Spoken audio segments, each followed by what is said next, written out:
বিসমিল্লাহির রহমানির রহিম। পরম করুণাময় ও অসীম দয়ালু আল্লাহর নামে শুরু।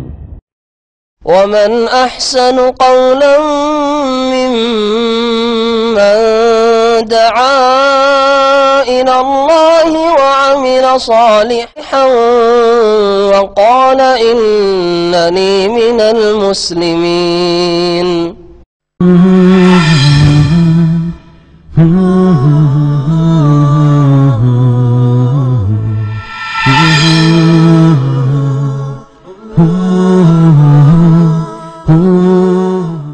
আসসালামু আলাইকুম ওয়া রাহমাতুল্লাহি ওয়া বারাকাতুহু।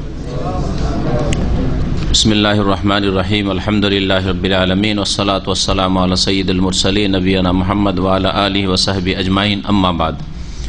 ফাকাদ ক্বালা আল মুআল্লিফ রাহিমাহুল্লাহু তাআলা বাবুল কাফাআহ। আন ইবনে উমর রাদিয়াল্লাহু আনহুমা ক্বাল ক্বালা রাসূলুল্লাহ সাল্লাল্লাহু আলাইহি ওয়াসাল্লাম আল আরাবু বা'দুহুম আকফাউ বা'দিন ওয়াল মাওয়ালি বা'দুহুম আকফাউ বা'দিন ইল্লা হাইকান আও হাজ্জামান, রাওয়াহুল হাকিম ওয়া ফি ইসনাদিহি রাওয়িন লাম ইউসাম্মা ওয়াস্তানকারাহু আবু হাতিম ওয়া লাহু শাহিদুন ইনদাল বাজ্জার আন মুআয ইবনে জাবালিন বিসানাদিন মুনকাতিইন। মহান আল্লাহর সমস্ত প্রশংসা যে আল্লাহ পাক রব্বুল আলামিন আমাদেরকে সৃষ্টি করেছেন এবং আমাদের হিদায়াত দান করেছেন এবং ফজিলত শ্রেষ্ঠত্বের ভিত্তি তাকওয়া আল্লাহ ভীরুতাকে বলে আখ্যায়িত করেছেন। যে যত বেশি আল্লাহকে ভয় করে সে তত বেশি আল্লাহ পাকের কাছে উত্তম শ্রেষ্ঠ ফজিলতের অধিকারী।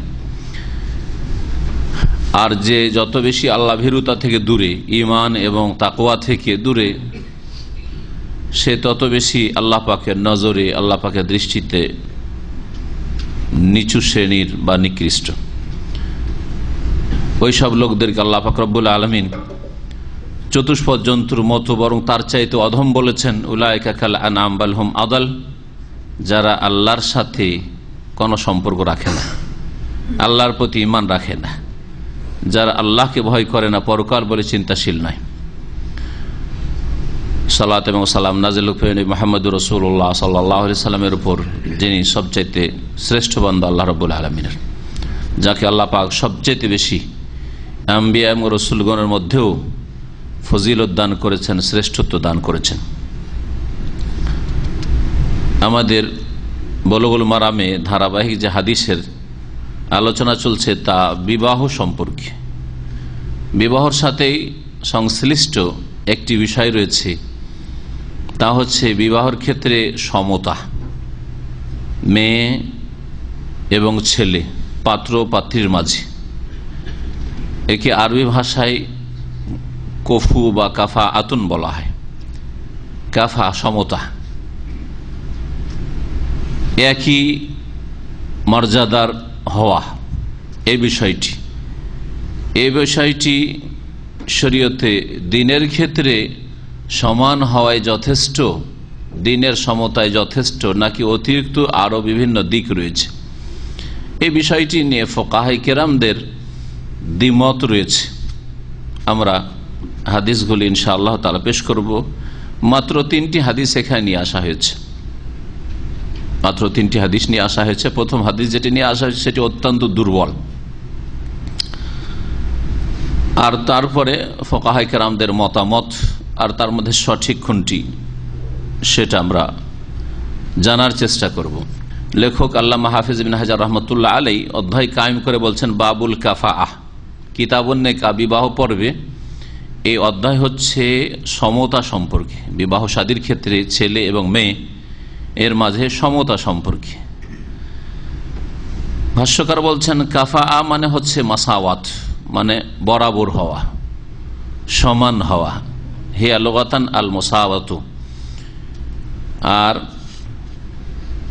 এই অর্থেই নবী করিম সাল্লাল্লাহু আলাইহি ওয়াসাল্লাম এই শব্দটিকে ব্যবহার করেছেন একটি হাদিসে, আল মুসলিমুনা তাতাকাফা দিমাউহুম, মুসলিমদের রক্ত সমান মর্যাদা রাখে।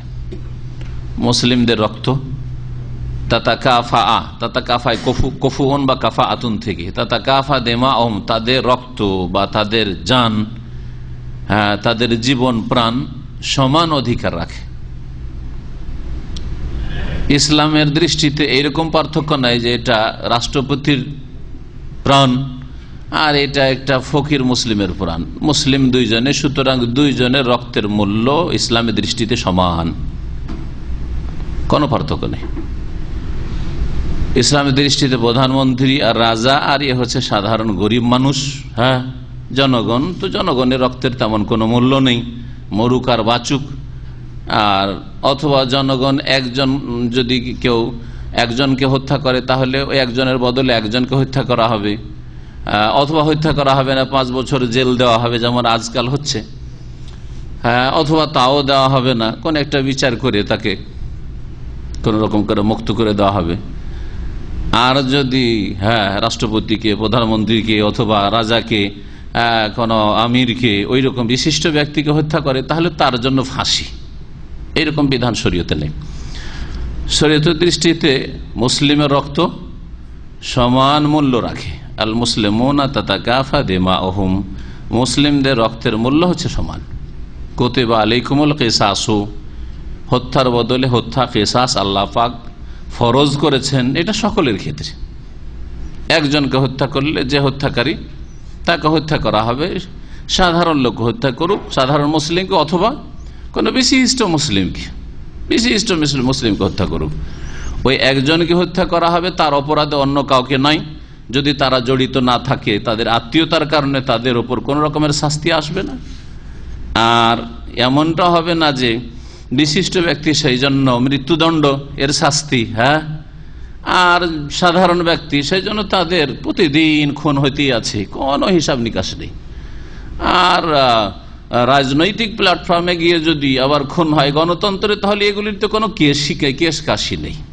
একদল আরেক দলকে খুন করছে, কোনো কেস টেস নেই, কোনো কিছু নেই, যে যাকে পারল। আল্লাহ পাক এসব মানুষের তৈরি করা আইনের অনিষ্ট থেকে যেন মুসলিমদের হেফাজত করেন। মুসলিমদেরকে কাফেরদের তৈরি করা, এই মানুষের তৈরি করা বিধিবিধান থেকে, ভ্রষ্টতা থেকে, বিভ্রান্তি থেকে, গুমরাহি থেকে আর কুফরি মতবাদ থেকে দিন ইসলামের দিকে ফিরে আসার তৌফিক দান করেন। তো হাদিস হচ্ছে এই, মুসলিমদের রক্ত সমান। কফু, সমতা, সমতার ক্ষেত্রে 5টি দিক রয়েছে, ফোকাহারা বলেছেন। এখন 5টি দিক সবগুলি কি আমাদেরকে বিবাহ শাদী দেওয়ার ক্ষেত্রে বা বিবাহ করার ক্ষেত্রে খেয়াল রাখতে হবে না? এগুলো এর শরীয়তে আসলে ভিত্তি কিছু নেই, কিন্তু 5টি দিক ফোকাহায়ে কেরামগণ অনেকেই উল্লেখ করেছেন। তাই ভাষ্যকার বলছেন, ওয়াশার আন আল কাফাআতু মুতাবারাতুন ফি খামসাতি আশিয়া, সমতা 5টি ক্ষেত্রে রয়েছে। প্রথম হচ্ছে দিন, দিনের ক্ষেত্রে ধর্মীয় সমতা। এই ক্ষেত্রে কোনো দ্বিমত নাই যে একজন মুসলিম পাত্র মুসলিম পাত্রীকে বিয়ে করবে। একজন মুসলিম মেয়ের কখনো কোনো অমুসলিম কাফেরের সাথে বিবাহ দেওয়া জায়েজ নাই, হারাম। দিনের ক্ষেত্রে, দিনের ক্ষেত্র ছাড়া দিনদারির ক্ষেত্রে, এই ক্ষেত্র এটাও লক্ষণীয়, অবশ্যই লক্ষ্য রাখতে হবে। একজন চরিত্রবতী মেয়ের বিবাহ একটা অসৎ ছেলে, লম্পট ছেলের সাথে দেওয়া জায়েজ নাই। আয-যানি লা ইয়ানকিহু ইল্লা যানিয়াতান আও মুশরিকাতান ওয়াজ-যানিয়াতু লা ইয়ানকিহুহা ইল্লা যানিন আও মুশরিক ওয়া হুররিমা যালিকাল মুমিনিন। সূরা নূরে আল্লাহ পাক ইরশাদ করেছেন শুরুতে, প্রথম রুকুর দিকে এটি আয়াত, আয-যানি লা ইয়ানকিহু ইল্লা যানিয়াতান আও মুশরিকা। জেনাকারী পুরুষ বিবাহ করে না একমাত্র জেনাকারিনী মেয়ে, মহিলা অথবা মুশরিকা মহিলা ছাড়া।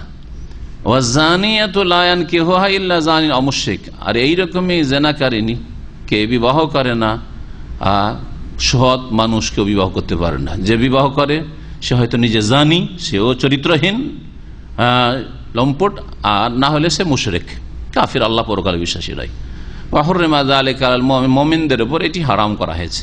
একজন মুমিন, সৎকর্মশীল মুমিন পুরুষ, এটা চরিত্রহীনা কে বিয়ে করবে, যার সম্পর্কে খারাপ দোষ রয়েছে, আর সেগুলি এমন না যে সন্দেহ বা শুধু অভিযুক্ত করা হয়েছে, বরং তার প্রমাণ রয়েছে, বিবাহ করা জায়েজ নেই। এরকম এর বিপরীতটা, এটা দিনদার মেয়েকে এটা অসৎ ছেলের হাতে ঘরে তুলে দেওয়া জায়েজ নয়। খেয়ানত এটি, যদি কোনো বাপ এরকম অসৎ ছেলে টাকা পয়সা দেখে বা দুনিয়া দেখে যদি বিবাহ দিয়ে দেয়, তাহলে এটা খেয়ানত করা, সে বেলায়াতে অভিভাবকত্বে খেয়ানত করলো, কিয়ামতের দিনে এই আমানত নষ্ট করার কারণে দুনিয়ায় যে নষ্ট করেছে জবাব দিতে হবে দিনের ক্ষেত্রে। ফালাইসাল ফাজের ওয়াল ফাসিকু কুফুয়ান লিআফিফাতিন, সুতরাং ফাসিক ফাজের চরিত্রহীন অসৎ পুরুষ কখনো সতীসাধ্যী মহিলার কফু নয়, যেমন মুসলিম আর অমুসলিম কফু নয়।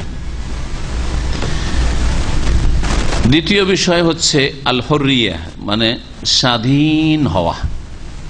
স্বাধীন আজকালকার রাজনৈতিক স্বাধীনতা নাই, রাজনৈতিক স্বাধীনতা পেয়েও স্বাধীন নাই। ওই গোলামের ধরনটা শুধু পরিবর্তন হয়ে গেছে, গোলামের ধরনটা পরিবর্তন হয়ে গেছে। ইংরেজদের যুগে ইংরেজদের গোলামি করতো, এখন অন্যদের গোলামি করতে হচ্ছে, তাই না? গোলামি ওই গোলামি, ইংরেজরা যা রেখে গেছে আইন কানুন কিন্তু ইংরেজদেরই আছে, না নেই? আদালতে সবকিছু ওগুলোই আছে, শুধু কি হচ্ছে রূপ চেহারা পাল্টে গেছে।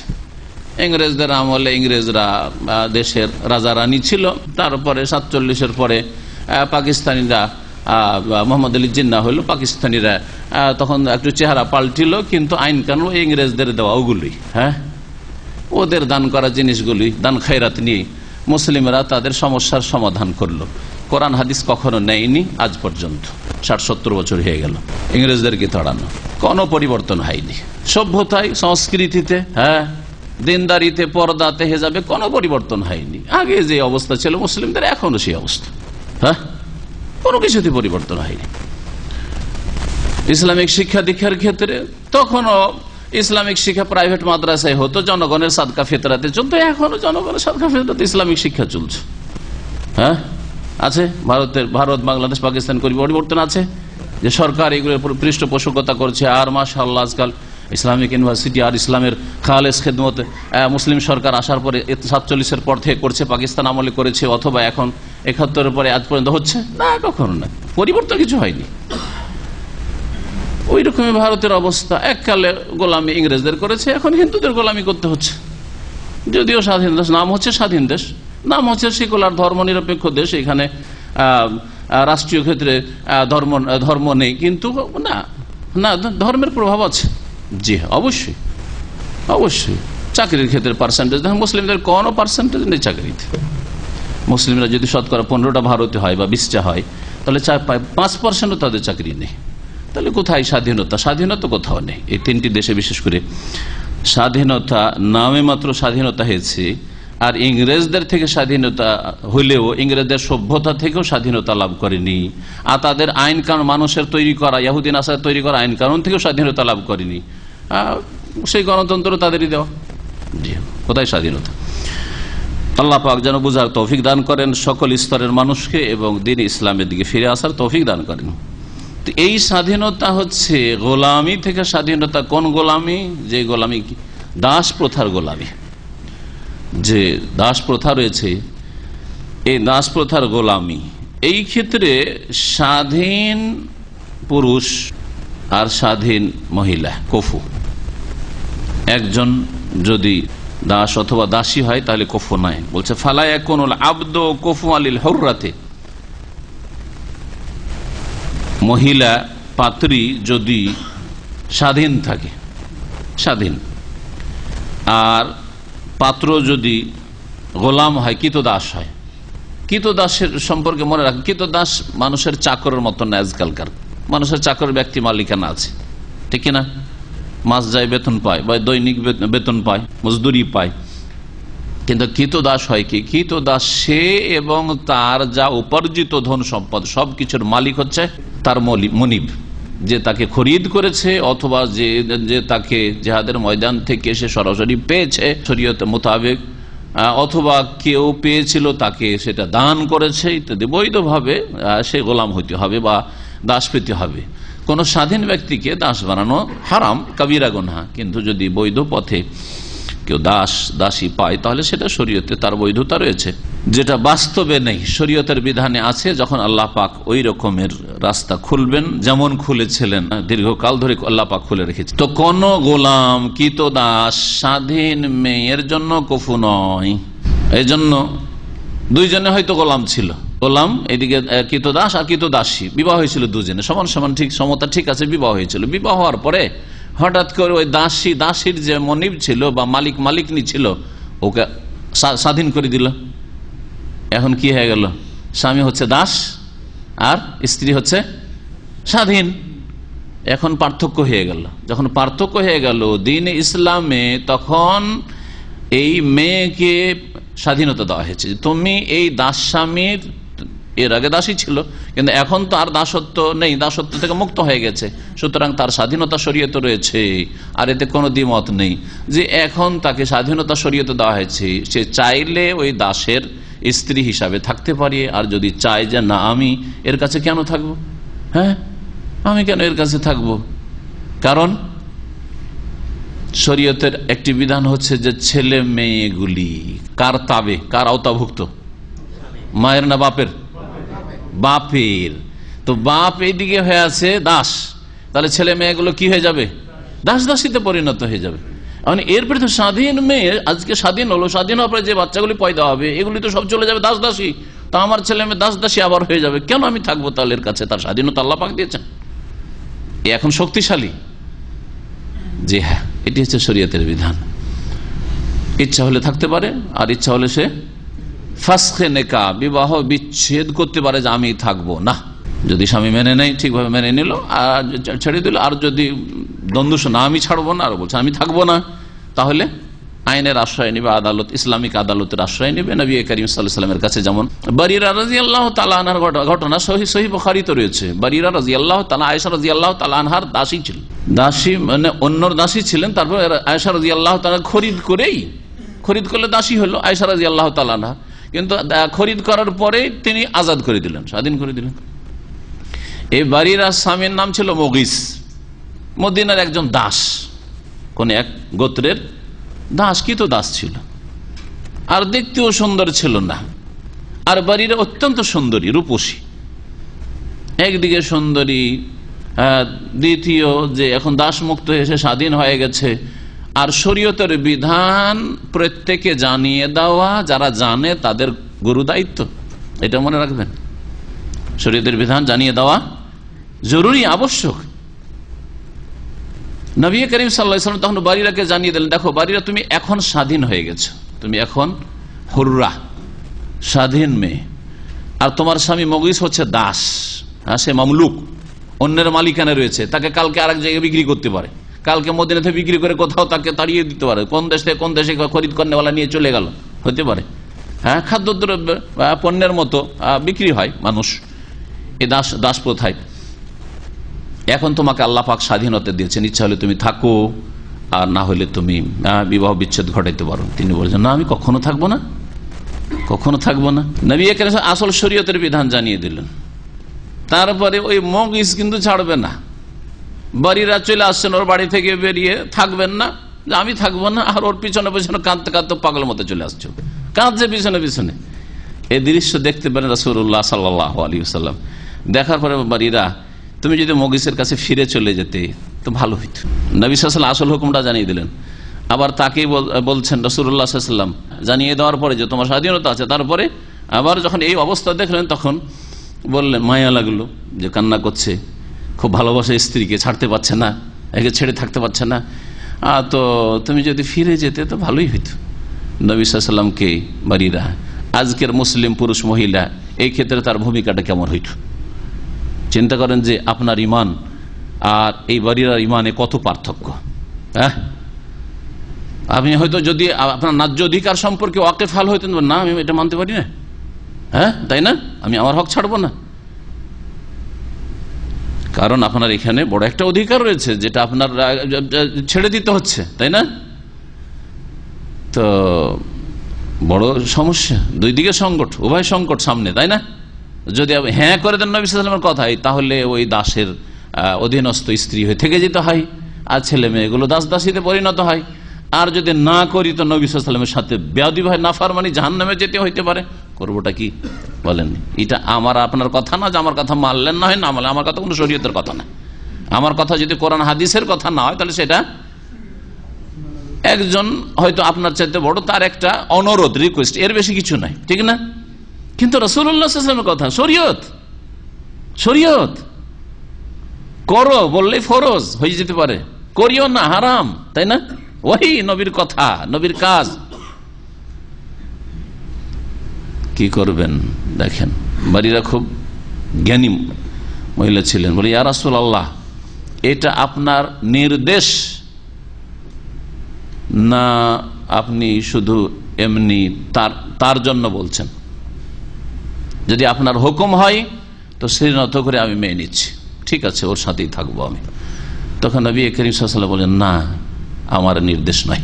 কারণ নবী নির্দেশ হলে শরীয়ত হয়ে যাবে, আর শরীয়ত বলছে যে স্বাধীন হলে, যখন দাস মুক্ত হবে তখন তার স্বাধীনতা রয়েছে, সে দাসের স্ত্রী হয়ে থাকতেও পারে, আর সে স্বাধীনভাবে অন্য কোথাও কোনো স্বাধীন ছেলেকে বিয়ে করতে পারে।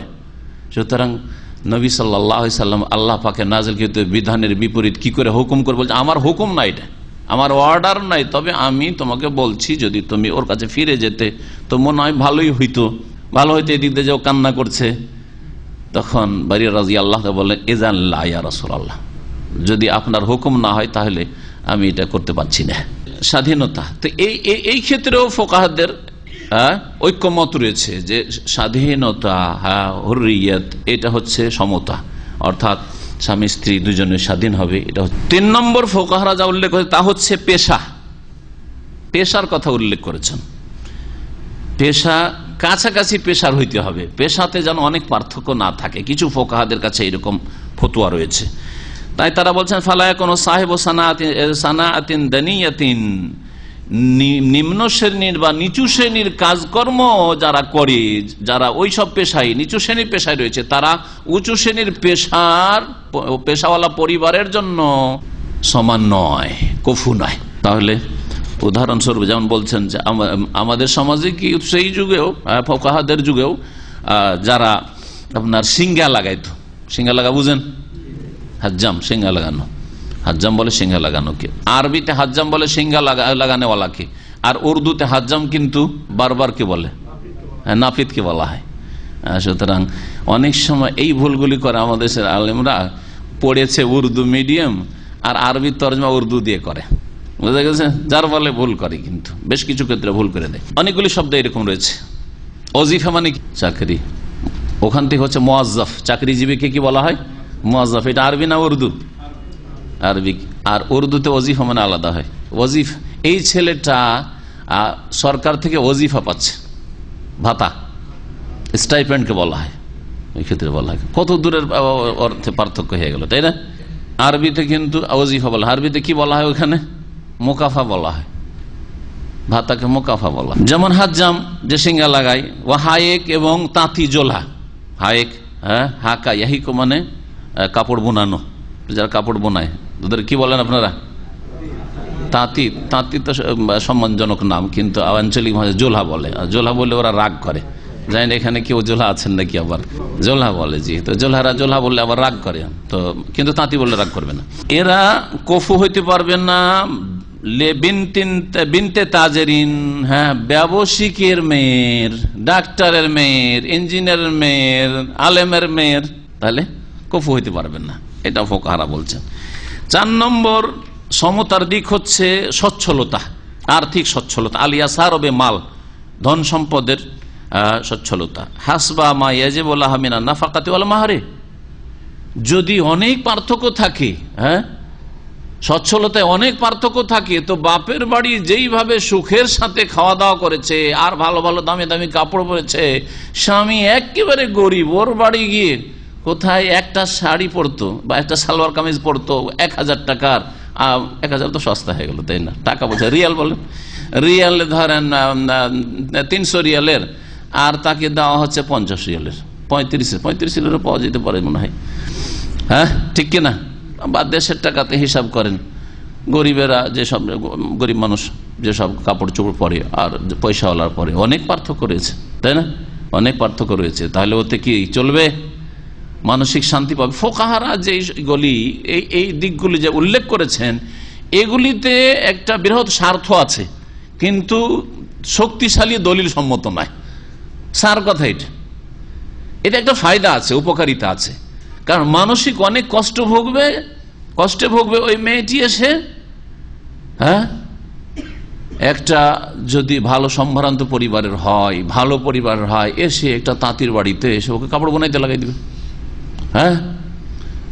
অথবা ওই সিঙ্গা লাগাচ্ছে ওর বাড়িতে, সিঙ্গা লাগানোওয়ালার স্ত্রী, তো তার মানহানি সবাই বলবো যে কার স্ত্রী? ওই যে হাজ্জামের স্ত্রী, তাই না? ওই যে নাপিতের স্ত্রী, ঠিক না? ওই যে মেথরের স্ত্রী, ওই যে ডোমের স্ত্রী, তো ওর মানহানির ব্যাপার স্যাপার হয়ে যাচ্ছে। তখন মানহানি হয়, তখন মানসিক এমন আঘাত লাগবে তার ওপর যে সে সুখে বেঁচে থাকতে পারবে না, হ্যাঁ, অথবা তার সংসারটাও টিকবে না, হয়তো বিবাহ বিচ্ছেদ করতে পারে, তালাক হয়ে যেতে পারে। বিবাহের উদ্দেশ্য হচ্ছে যে এটাকে কন্টিনিউ করা, কিন্তু কন্টিনিউ হয়তো করতে পারবে না, একসময় হয়তো টান দেবে, পালিয়ে যাবে স্বামীর বাড়ি থেকে। হেকমত অবশ্য আছে, কিন্তু দলিল ভিত্তিক কথাগুলি নয়। খেয়াল রাখলে ভালো, কিন্তু এর ভিত্তিতেই বিবাহ শাদী আর এর বিপরীত করা যাবে না। এর জন্য কোরআন এবং হাদিসের দলিল লাগবে। জি, সচ্ছল ফালায়াকুন মৌসের কুফুয়ালে মৌসেরাতিন। সুতরাং যদি কেউ আর্থিক দিক থেকে সংকটে থাকে, কোনো পুরুষ কোনো যুবক, তাহলে সেই ব্যক্তি সচ্ছল পরিবারের মেয়ের জন্য কুফু নয়, যোগ্য নয়। 5 নম্বর হচ্ছে বংশীয় মর্যাদা, আর নাসাব, বংশীয় মর্যাদা। বংশীয় মর্যাদার ক্ষেত্রে এক হচ্ছে আরব আর অনারব।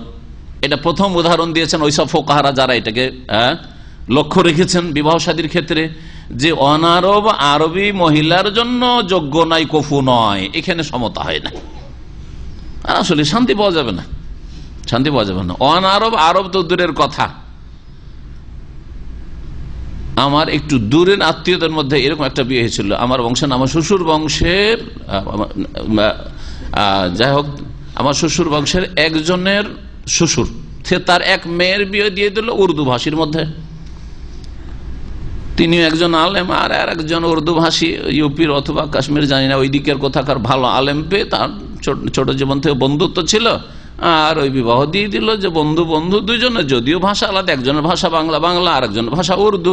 বিয়ে দিল, বিয়ে দেওয়ার পরে পরপর 3 মেয়ে হইল। 3 মেয়ে হওয়ার পরেও বিবাহ টিকলো না, শান্তিতে মোটেই থাকতে পারলো না, শেষ পর্যন্ত তালাক হয়ে গেল, শেষ পর্যন্ত তালাক হয়ে গেল। শরীয়তে যদি দলিল চান যে ভাষা এক হইতে হবে বিবাহ শাদীর জন্য, এর দলিল দেন, তো কোনো দলিল নেই।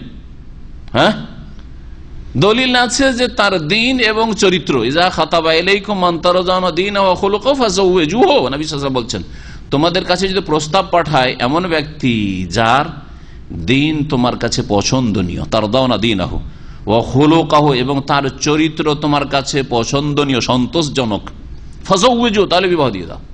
তার ভাষা যা হবে তাই হোক, সে যেখানকার হবে সেখানকারই হোক, হ্যাঁ, সে যেই পেশার হবে সেই পেশারই হোক, সে আর্থিক দিক থেকে যে অবস্থায় থাকবে সেই অবস্থারই হোক। বোঝা গেছে? দিন আর আখলাক ঠিক থাকলে হইল। ইল্লা তাফালুহু, যদি এরকম ভালো ছেলে পাওয়ার পরেও যদি বিয়ে না দাও, তো তাকুন ফিতনাতুন ফিল আরদি ওয়া ফাসাদুন আরিজ, তাহলে পৃথিবীতে বিপর্যয়, বিশৃঙ্খলা সৃষ্টি হবে। হ্যাঁ, তখন হয়তো আর পরে ভালো ছেলে পাবে না, আর ভালো ছেলের আশায় থাকতে থাকতে মেয়ে এক্সপায়ার হয়ে যাবে, আর এক্সপায়ার যদি বয়স বেশি হয়ে যায় তখন ব্যভিচারের রাস্তা খুলবে ইত্যাদি।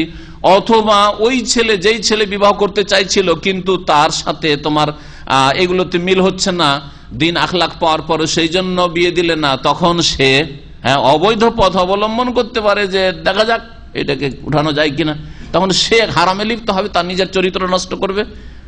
এইভাবে ফাসাদ সৃষ্টি হবে, ফিতনা সৃষ্টি হবে, ফাসাদুন আরিজ, আর বিশাল ফাসাদ এবং বিশৃঙ্খলা, অশান্তি বিরাজ করবে সব দিক থেকে।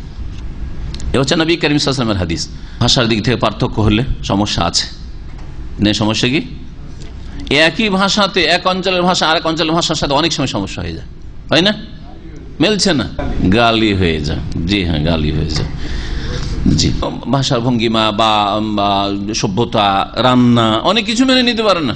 আপনি নিয়ে এসছেন উঠিয়ে সিলেট থেকে অথবা চিটাগাং থেকে, তারা খায় আতপ চাল, আপনার স্ত্রী আতপ চাল পছন্দ করে, আপনার মা বাবা বলছে আতপ চাল খবরদার জীবনে যেন বাড়িতে রান্না না হয়। ঝগড়া শুরু হবে না? হবে না? উর্দু ভাষীরা জীবনে আতপ চাল আমরা কোনোদিন খাইনি, আমাদেরকে আতপ চাল বিরিয়ানি ছাড়া ওই সাদা ভাত আতপ চাল আমরাও জানতাম না। কিন্তু ইউপিতে প্রথম যখন লেখাপড়ার জন্য আসলাম বেনারসে, 2 বছর যে আতপ চাল খেলাম, ওহ, ওই ছুটিতে গেলেই একটু মনটাতে শান্তি হইতো। সিদ্ধ চাল খেয়ে না হলে ওই আতপ চাল, আতপ চাল। তো কথা হচ্ছে আমাদের জন্য কষ্ট করে, সেটা মানুষ অভ্যাসের দাস। এইরকম বিভিন্ন সমস্যা আছে, বিভিন্ন দিক থেকে সমস্যা আছে। ফোকাহারা হয়তো জনগণের কল্যাণ চেয়েছেন, কিন্তু কথাগুলি দলিল ভিত্তিক নয়। হ্যাঁ, এই জন্য শরীয়ত হিসাবে মানার প্রয়োজন নেই, তবে খেয়াল রাখা ভালো বলা যেতে পারে, এগুলি খেয়াল রাখা ভালো বলা যেতে পারে।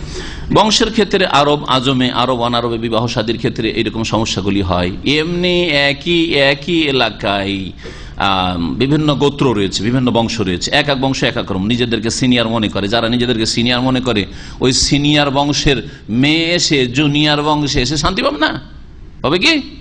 হ্যাঁ, তখন ঝগড়া বিবাদ বেশি হবে, স্বামীকেও পরোয়াই করবে না, মানতেই চাইবে না। এইরকম শিক্ষা দীক্ষার ক্ষেত্রে উল্লেখ করেনি, পেশাটা উল্লেখ করেছেন, সচ্ছলতার কথা উল্লেখ করেছেন ফোকাহারা, আর বংশের কথা উল্লেখ করেছেন, কিন্তু শিক্ষার ক্ষেত্রে উল্লেখ করেননি। এটাও জরুরি। শিক্ষার ক্ষেত্রে একজন যদি মাদ্রাসা পড়া আলেমা হয়, আরবির মাশাআল্লাহ পারদর্শী, আর একটা ছেলে আরবির আইনও জানে না, ইংলিশে ও পারদর্শী, ছেলে ইংলিশে একেবারে পটু আর মেয়ে হচ্ছে আরবিতে, দুইজনে বিবাহ দিলে খুব একটা শান্তি হবে না। কফু না, এইটা শরীয়তের কফু ঠিক আছে, দিন ঠিক আছে, হরিয়াত স্বাধীনতা ঠিক আছে, ঠিক আছে দিনের ক্ষেত্রে, কিন্তু শান্তির দিক থেকে সমস্যা হবে, অ্যাডজাস্টমেন্টের ক্ষেত্রে সমস্যা আছে। লেখাপড়ার ক্ষেত্রে অনেক পার্থক্য, একজন মৌলভী সাহেব মাদ্রাসা পড়া লোক, কামেল পাস, আর MA পাস, কলেজে সহশিক্ষায় পড়েছে, MA পাস মেয়েকে বিয়ে করে এসছে, 3-4 মাস পরে দেখা গেল যে মোটে টিকলো না। এরকম এক ঘটনা আমাদের সামনে অনেক ঘটনা আছে। ও মেয়ে বলে যে না না, রাত 12টার সময় বেরিয়ে যাবে। সুবহান, রাত 12টা, রাত 10টার পরে আমাকে এই সৌদি আরবে চলতে ভয় লাগে। হ্যাঁ, কিন্তু অনেক মহিলা আছে রাত 12টায় চলাফেরা করছে না 12টাকে কি করে যে ট্যাক্সিতে, লেমোজিনে ট্যাক্সিতে চেপে যাচ্ছে, আমি মাঝে মাঝে দেখে মাথায় হাত দিয়ে যে আশ্চর্য, আমি ওই সাহস হয়তো করবো না। এক মহিলা একাই চাপছে, সাহসদার, পরোয়া নেই, বেপরোয়া। রাতে 11টা-12টার সময় যেখানে সেখানে, কোথায় যাও, চরিত্র যদি খারাপ নাও হয় তো বলছে যে আমি বান্ধবীর কাছে গিয়েছিলাম, বান্ধবীর বাড়িতে যাব। এই মৌলভী সাহেব মানুষ বিয়ে করেছে, MA পাস, হ্যাঁ, মাস্টার ডিগ্রি করা মেয়ে শান্তি পাবে? বেটিকে নিয়ে এরকম বহু নজির আছে। তাহলে এগুলি খেয়াল রাখা অবশ্যই ভালো। এইরকমই একবার কোন এক সময় বললাম যে একটি MBBS ডাক্তার, লেডি ডাক্তার মেয়ে আছে, MBBS পাস করা, বা ডেন্টিস্ট, কয়েকবার এরকম হয়েছে। তো দিনী ভাইদের সামনে আলোচনা করলাম যে এইরকম মেয়ে আছে কোথাও, যদি কেউ বিয়ে করতে চাও এরকম, তো ওই বিয়ে করতে চাও মানে ওই কাছাকাছি, ওই রকম কাছাকাছি মানের ছেলে আসতে হবে। একটা ছেলে ক্লাস 9 পাস বা 10 পাস এসে বলছে শেখ আমার সাথে বিয়ে দেবে না। আশ্চর্য, যখন কি বলেন দেখিয়ে, হ্যাঁ, আশ্চর্য লোক না, বিবেক থাকা উচিত আপনার। আপনি বিয়ে করে শান্তি পাবেন? ম্যাট্রিক পাসের ডিগ্রিটা আপনার নেই, ইংলিশে যদি একটা কথা বলে তো তর্জমা করতে পারবেন না আপনি, আর MBBS ডাক্তার বিয়ে করবেন আপনি? যদি সাইড এফেক্ট বলে তো এটাই বুঝেন না আপনি, আর বিয়ে করবেন ডাক্তারকে আপনি? আশ্চর্য কথা আপনার, আশ্চর্য। তো এগুলো খেয়াল রাখা জরুরি বিবাহের ক্ষেত্রে। যারা বিবাহ দেবেন, অভিভাবক মা বাপকেও বলছি, এবং যারা বিবাহ করবেন তাদেরকেও বলছি, সকলকে বলছি, এগুলি খুব গুরুত্বপূর্ণ কথা শান্তি পাওয়ার ক্ষেত্রে। কারণ বিবাহ আপনি শান্তির জন্য করছেন। লিতাসকুনু ইলাইহা, আল্লাহ বলছেন মিন আয়াতিহি আন খালাকা লাকুম মিন আনফুসিকুম আজওয়াজান লিতাসকুনু ইলাইহা। আল্লাহ পাকের নিদর্শনাবলীর একটি হচ্ছে যে আন খালাকা লাকুম মিন আনফুসিকুম আজওয়াজ, তোমাদের মধ্য থেকেই তোমাদের জোড়া আল্লাহ সৃষ্টি করেছেন। পুরুষের জন্য মেয়ে জোড়া, আর মেয়ের জন্য পুরুষ জোড়া আল্লাহ জোড়া সৃষ্টি করেছেন। কিসের জন্য? লিতাসকুনু ইলাইহা, যাতে করে সেখানে তার সাথে, তার কাছে গিয়ে তুমি প্রশান্তি লাভ করতে পারো, তোমার সুকুন, ইতমিনান, শান্তি হাসিল হয়। শান্তি হবে এই রকমের পার্থক্য থাকলে? কখনো এইরকম পার্থক্যের সাথে শান্তি হবে না। সুতরাং আকাশ ছোঁয়া স্বপ্ন দেখবেন না, অপর দিকে তাকাবেন না। তারপর বিবাহ শাদীর ক্ষেত্রে আজকাল যৌতুক কেন দিতে হয় জানেন? মূল কারণ যৌতুক দেওয়ার হচ্ছে নিজের সমতার খেয়াল রাখে না, যে আমি যেই রকমের যোগ্যতা রাখি ওই রকমের পরিবারে আমার মেয়ের বিয়ে দেবো, এটা চাই না, অপর দিকে যেতে চাই। আমার মেয়েটা একটা ভালো ঘরে, সার্ভিস হোল্ডারকে যদি দিতে পারি, একটা ইউরোপ আমেরিকায় থাকে, পশ্চিমা দেশে থাকে, অথবা গালফে থাকে, আর ভালো টাকা পয়সা ইনকাম করে, এইরকম ছেলে, একটা ভালো বিজনেসম্যানের ছেলেকে যদি আমার মেয়েটা দিতে পারি, এইরকম ভাবে ওপরে এরোপ্লেন উড়ার মতো উপর দিকে উঠতে চায়, যার ফলে ওই ছেলে তখন বলে যে তাহলে আমাকে খরিদ কর, আমাকে তাহলে খরিদ কর যৌতুক দিয়ে। এই খরিদ করতে হয় ছেলেকে। কিন্তু যদি না ওই প্লেন উড়ার মতো না, প্লেন নামার মতো করে যদি আপনি যান, আপনি যে যোগ্যতা রাখেন আর্থিক দিক থেকে, সামাজিক দিক থেকে, পারিবারিক দিক থেকে, বংশীয় দিক থেকে, এইসব দিক থেকে যে যোগ্যতা আপনার আছে, তার চাইতে নিচের, আপনার চাইতে গরিব, আপনার পরিবারের চাইতে গরিব পরিবারে যদি আপনার মেয়েটাকে দেওয়ার চেষ্টা করেন, তো আপনারও ইজ্জত করবে, আপনার স্ত্রীর ইজ্জত করবে, আপনার মেয়েটারও ইজ্জত সম্মান করবে। বাস্তব সত্য এগুলি। একজন লোক মৌলভী সাহেব তার মেয়ের বিয়ে দিয়েছে বিড়ি কোম্পানির, বিড়ি কোম্পানি তো বুঝেন কত কোটি কোটি টাকা, হারাম টাকা, তাদের হারাম খাওয়া টাকা, বিড়ি কোম্পানির ছেলের সাথে বিয়ে দিয়েছে। বিয়ে দেওয়ার পরে মেয়ে, মৌলভী সাহেবের মেয়ে মাদ্রাসা পড়া ছিল,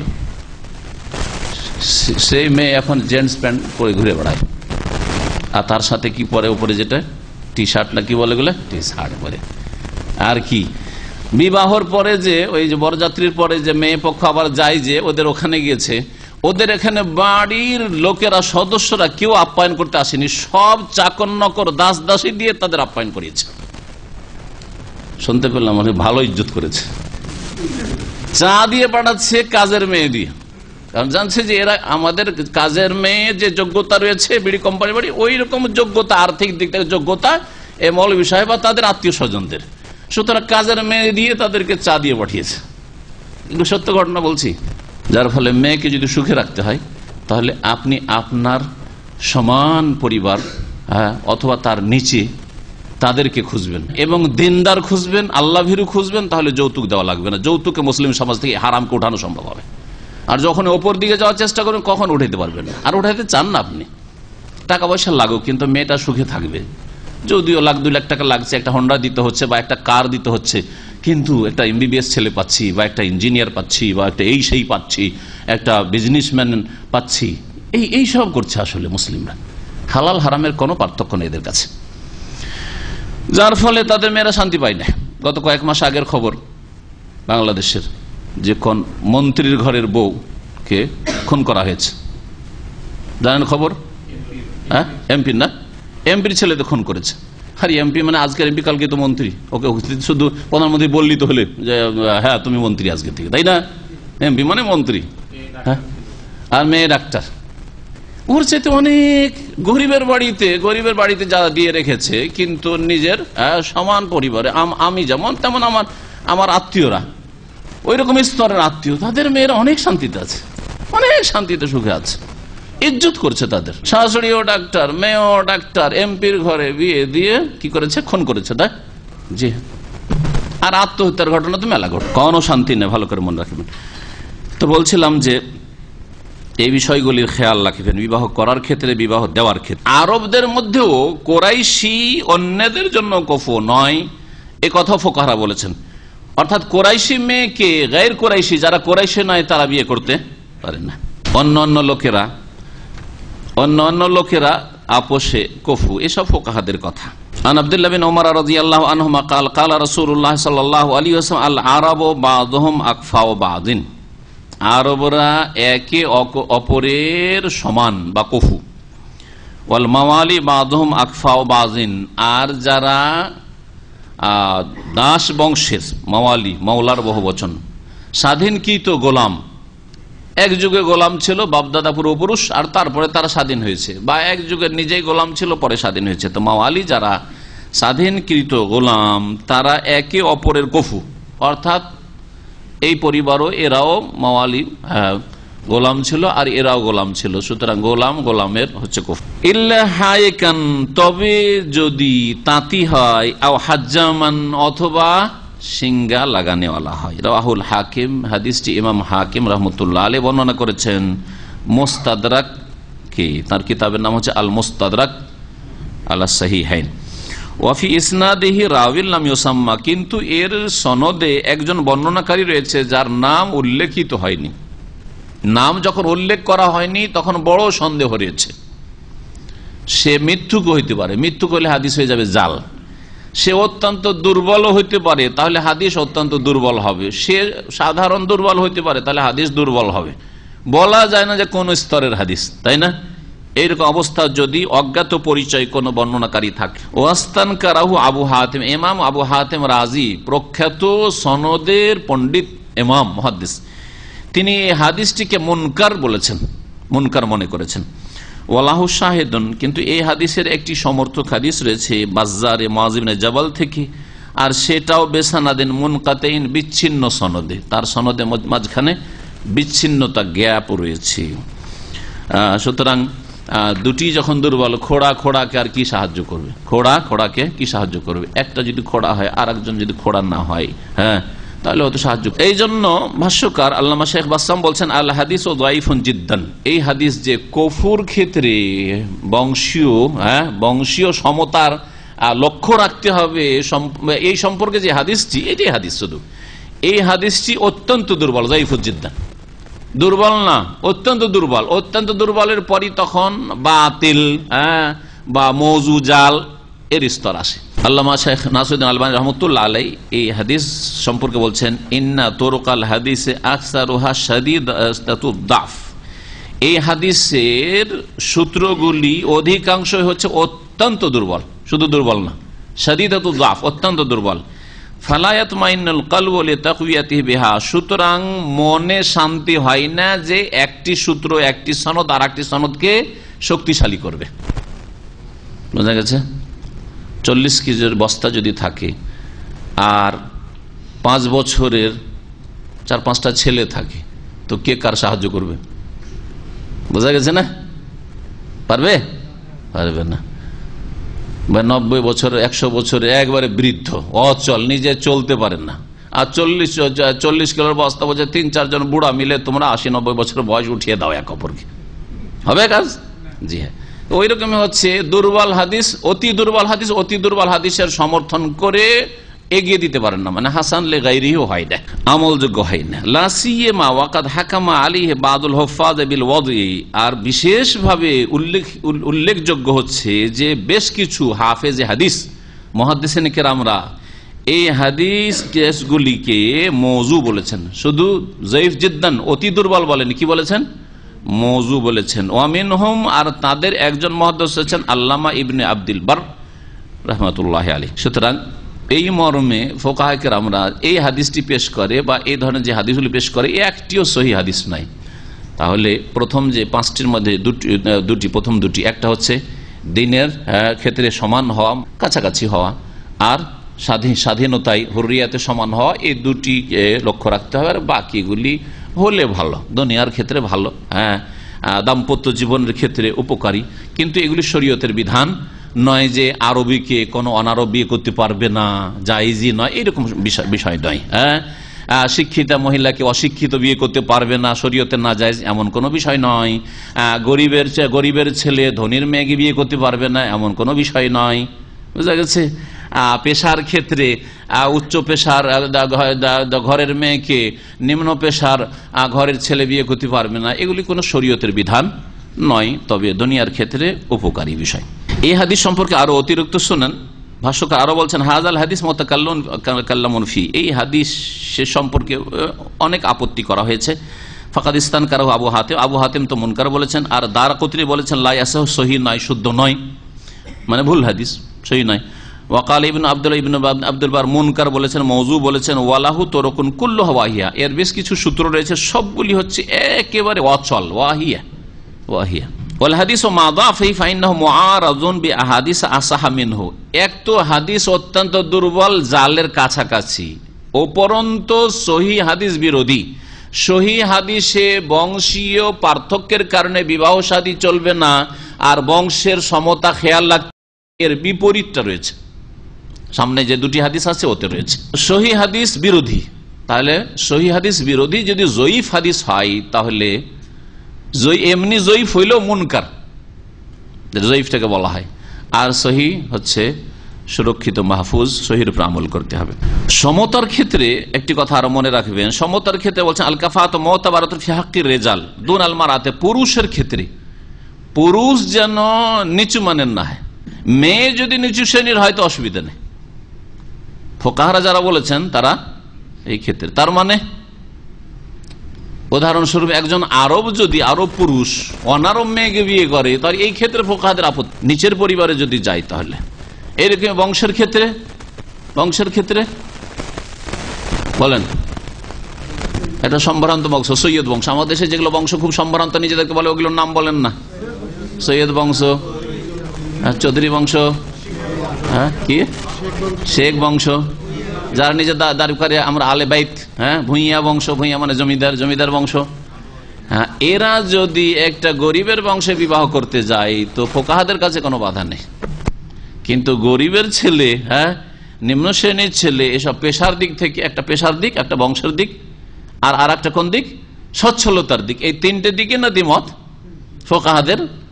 তো এই একটা গরিবের ছেলে অথবা একটা নিম্ন পেশার ছেলে, অথবা নিম্ন পেশার বা বংশের ক্ষেত্রে নিম্ন বংশের ছেলে যদি ওপর দিকে যায় মেয়ে খুঁজতে, এই ক্ষেত্রে কি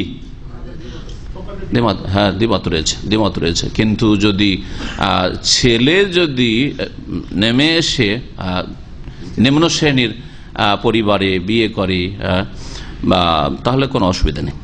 আচ্ছা, যদি এইরকম বিবাহ হয়ে যায় পার্থক্যের সাথে, বিবাহ শুদ্ধ হবে কিনা একটা বিষয়, এটা গুরুত্বপূর্ণ বিষয়। ফুকাহারা আবার বিবাহ শুদ্ধ হওয়া আর বিবাহটা আবশ্যক হওয়া দুটোতে পার্থক্য করেছেন। বিবাহ শুদ্ধ হওয়া আর বিবাহ আবশ্যক হওয়া। বিবাহ শুদ্ধ হওয়া মানে ধরেন তারতম্যে বিয়ে করলো, একই রকমের কফুতে না। একজন আরবি মহিলাকে বিয়ে করলো একজন অনারব, আর একটা কি পেশার ক্ষেত্রে বা বংশের ক্ষেত্রে, একটা ধরেন ডোমমেথরের বংশের মুসলিম, ডোমমেথর বা নাপিতের বংশের বা তাঁতি বংশের একটা ছেলে বিয়ে করলো সৈয়দ বংশে। তো এই বিবাহ শুদ্ধ হবে না হবে না? শুদ্ধ হবে না হবে না? শুদ্ধ হবে। কিন্তু ফুকাহারা বলছেন যে মেয়ে যদি বলে যে না আমি মানবো না, এটা অভিভাবক হয়তো বিয়ে দিয়ে দিয়েছে, অভিভাবক কি করেছে, রাজি বিয়ে দিয়ে দিয়েছে। মেয়ে যদি বলে যে না আমি এটা মেনে নিতে পারি না, তখন এই বিবাহর আবশ্যক থাকবে না। তার মানে তার স্বাধীনতা থাকবে যে যেহেতু কফুতে সমতাতে বিয়েটি হয়নি, সমান সমান পরিবারে বিয়ে হয়নি, সুতরাং এই বিবাহ আবশ্যক নয়, এই বিবাহ বিচ্ছেদ করার স্বাধীনতা মেয়ের রয়েছে। উমর রাদিয়াল্লাহু তাআলা আনহু থেকে দারাকুতনিতে একটি আসার রয়েছে, এটাও ওই ফুকাহারা যারা পার্থক্য, এই সমতার পার্থক্য এইসব ক্ষেত্রে লক্ষ্য রেখেছেন তারা পেশ করে থাকেন। বলছেন লা আমনা আন্না তাজউইজা জাওয়াতিল আহসাবে ইল্লা মিনাল আকফা, বংশীয় মর্যাদা, অভিজাত যেটা বংশীয় মর্যাদা সম্পন্ন মহিলাদের বিবাহে আমি বাধা দান করব একমাত্র তাদের সমান মর্যাদার পরিবার ছাড়া, অর্থাৎ আমি বংশীয় পার্থক্যে বিবাহ শাদীর অনুমতি দেব না। তো এই ক্ষেত্রে এটা শরীয়ত নয়। হয়তো তিনি দেখেছেন অনেক সময় খলিফার হুকুম হয়, রাষ্ট্রীয় আইন হয় যে এতে কল্যাণ রয়েছে, তাহলে তালাকগুলি কম হবে, বিবাহ বিচ্ছেদ কম হবে, পারিবারিক ক্ষেত্রে শান্তি নেমে আসবে, এইসব খেয়াল খোলাফারা রেখেছেন। ভাষ্যকার তাই বলছেন ওয়ালাইসাতিল কাফাতু শারতান লিসিহাতিন নিকাহি, বিবাহ সহিশুদ্ধ হওয়ার জন্য সমতা শর্ত নয়, সমতা ছাড়াও বিবাহ শুদ্ধ হয়ে যাবে। কারণ নবী করিম সাল্লাল্লাহু আলাইহি ওয়াসাল্লাম ফাতেমা বিনতে কাইস কুরাইশ বংশের ছিলেন, তাকে নির্দেশ দিয়েছিলেন যে তুমি ওসামা বিন যায়েদকে বিয়ে করেন, অথচ ওসামা বিন যায়েদ তার পিতা যায়েদ গোলাম দাস, স্বাধীন, কিন্তু তার সাথে বিয়ে বসতে বলেছেন নবী করিম সাল্লাল্লাহু আলাইহি ওয়াসাল্লাম। ওয়াকাদ জাওয়াজ আবু হুযায়ফা ওয়া হুয়া মিন বানি আবদ মানাফ ইবনাতা আখিহি লিসালিম ওয়া হুয়া মাওলা লিইমরাতি মিনাল আনসার, এইরকমই আবু হুযায়ফা বিবাহ দিয়েছেন সে বানি আবদ মানাফের ইবনাতা আখিহি, তার ভাস্তির, তার ভাইয়ের মেয়ের, ইবনাতি লিসালিম, সালেমের সাথে। আর সালেম ছিল আনসার একজন মহিলার স্বাধীনকৃত গোলাম, তাহলে গোলামের সাথে আবদে মানাফ গোত্রের, কুরাইশ গোত্রের কি করা হয়েছে, মেয়েদের বিবাহ দেওয়া হয়েছে। তাহলে বিবাহ যদি সহিশুদ্ধই না হয় শরীয়তে, তাহলে দিলেন কি করে, বা নবী সাল্লাল্লাহু আলাইহি ওয়াসাল্লাম বিবাহের হুকুম কি করে দিলেন? তো বিবাহ শুদ্ধ হয়ে যাবে, কিন্তু এখানে একটা ফাঁক রেখেছেন এই সব ফুকাহারা, হাম্বলীরাও রয়েছেন আর আহনাফ, বিশেষ করে হানাফিদের ফিকহের কিতাবে শারাবে কায়েদা, এগুলোতে তো এইগুলো পার্থক্য খুব বেশি লক্ষ্য রাখা হয়েছে, যার ফলেই ভালো ভালো দিনদার ধার্মিক পরিবারে ভারত উপমহাদেশে হানাফিদের মধ্যে এই সমস্যাটা রয়েছে। আমাদের ইসলামিক সেন্টার আজকে থেকে 10 বছর আগে উর্দু ভাষা একজন দায়ী এসেছিলেন মদিনা থেকে পাশ করে, কিন্তু হানাফি বংশের, বিহারের।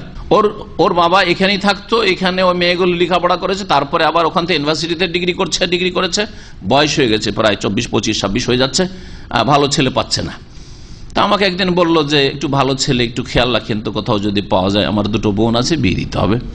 তো আমি বললাম যে কিরকম চাই, ভাষার দিক থেকে, অঞ্চল এলাকার দিক থেকে, তারপরে আপনার বংশের দিক থেকে। তো বলেন যে সবকিছু মেনে নেওয়া যায় শিক্ষিত মোটামুটি হলে, কিন্তু আমরা সৈয়দ বংশের, সুতরাং সৈয়দ বংশের হতে হবে। তা বলে এটা কেমন কথা, আপনি মদিনায় পড়েছেন? তো বললো যে আমি বাপকে মানাইতে পারি না। বলছে আমি ঠিক আছে মানছি, কিন্তু আমার বোনদের মালিক তো আমার বাবা, আর বাবা হচ্ছে হানাফি। ও বলছে না না, আমরা সৈয়দ বংশের, আমরা অন্য বংশ বিয়ে দেবো না, যার ফলে মেয়েরা বুড়িয়ে যাচ্ছে, ভালো ছেলে খুঁজে পাচ্ছে না। বুঝা গেছে? তো এগুলো সমস্যা, যে অবশ্যই এই ক্ষেত্রে বিয়ে দিতে হবে। যখন দেখবেন যে না আমি আমার ওই রকম পাচ্ছি না, তখন বিয়ে অবশ্যই দিয়ে দিতে হবে। এরকমই শিক্ষা দীক্ষার ক্ষেত্রে আপনার বোনেরা হয়তো বেশি শিক্ষিত হয়ে গেছে, আর তার বয়সও বেশি হয়ে গেছে, এখন শিক্ষিত ছেলে পাচ্ছেন না, তাহলে কম শিক্ষিত ছেলের সাথে বিয়ে দেন, তবে পাবেন হয়তো, বা গরিব ছেলের সাথে বিয়ে দেন, তাহলে পাবেন। ফোকাহারা আরো বলছেন যে ওয়াশতিরাতুল কাফাআতি ফি লুজুমিন নিকাহি দুনা সিহাতিহি, কফুর সমতার যে শর্তটি রয়েছে সেটা বিবাহ আবশ্যক হওয়ার ক্ষেত্রে, বিবাহর বিশুদ্ধতার ক্ষেত্রে নয়। হুয়া মাযহাব ও জমহুরিল উলামা, অধিকাংশ উলামাদের মত। এই ক্ষেত্রে ইমাম মালিক, শাফি, আহমদ তাদের মত এটি।